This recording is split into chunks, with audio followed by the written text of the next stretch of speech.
আজ 10 মুহররম, পবিত্র আশুরা। দিনটি সারা বিশ্বের মুসলমানদের কাছে অত্যন্ত তাৎপর্যপূর্ণ এবং শোকাবহ। ইসলামের ইতিহাসে এই দিনে সংঘটিত নানা গুরুত্বপূর্ণ ঘটনার মধ্যে কারবালার মর্মান্তিক ঘটনা বিশেষভাবে স্মরণ করা হয়। হিজরি 61 সনের 10 মুহররম কারবালার প্রান্তরে ফোরাত নদীর তীরে মহানবী মোহাম্মদ সাল্লাল্লাহু আলাইহি সাল্লামের দৌহিত্র হজরত ইমাম হুসাইন রাদিয়াল্লাহু তাআলা ও তার পরিবারের সদস্যরা শহীদ হন। ধর্মপ্রাণ মুসলমানরা নফল রোজা পালন, কোরআন তেলাওয়াত, দোয়া ও ইবাদতের মাধ্যমে দিনটি অতিবাহিত করছেন। অনেক মসজিদ ও ধর্মীয় প্রতিষ্ঠানে বিশেষ আলোচনা, মিলাদ ও দোয়া মাহফিলের আয়োজন করা হয়েছে। আশুরা উপলক্ষে রাজধানীসহ দেশের বিভিন্ন এলাকায় শিয়া সম্প্রদায়ের উদ্যোগে তাজিয়া মিছিল ও অন্যান্য ধর্মীয় কর্মসূচি পালন করা হবে। তাজিয়া মিছিলে ধারালো অস্ত্র বহন এবং আতশবাজি ও পটকা ফোটানো নিষিদ্ধ করেছে ঢাকা মহানগর পুলিশ ডিএমপি। দর্শক, এই মুহূর্তে রাজধানীর পুরনো ঢাকার হোসেনি দালাল চত্বরে আছেন আমাদের সহকর্মী সাজ্জাদ জাহান। সরাসরি কথা বলছি তার সাথে। সাজ্জাদ, রাজধানীর আশুরার আয়োজন সম্পর্কে আমাদেরকে বিস্তারিত জানান।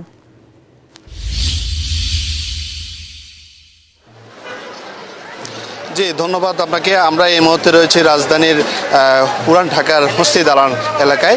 এখানে তাজিয়া মিছিল ঘিরে ব্যাপক প্রস্তুতি চলছে। আমরা এই মুহূর্তে আপনাকে যদি দেখাতে চাই যে এই তাজিয়া মিছিল ঘিরে প্রায় শিয়া সম্প্রদায়ের মানুষজন, যারা এই আশুরাকে কেন্দ্র করে আশুরার এই তাৎপর্যকে তুলে ধরতে, কারবালার প্রান্তরে যে হৃদয় বিদারক ঘটনা ঘটেছিল তার অবতারণ করতে অনেকটা আনুষ্ঠানিকতা শুরু করেছে।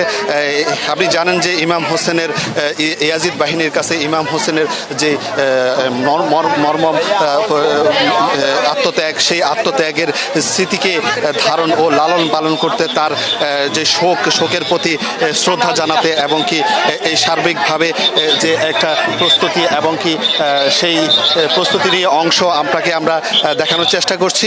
এখানে শিয়া সম্প্রদায়ের মানুষজন যারা আছে একত্রিত হয়েছেন এবং কি তারা স্মরণ করছেন শোকাবহ একটি পরিস্থিতির মধ্য দিয়ে।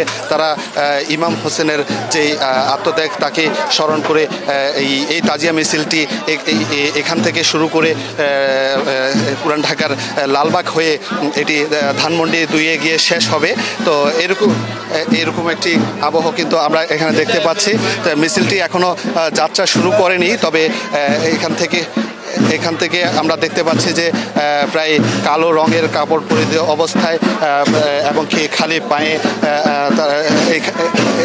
এখান থেকে তারা মিছিলটি শুরু করার আনুষ্ঠানিকতা শুরু করেছে। পরিস্থিতি এখানে আমরা দেখতে পাচ্ছি।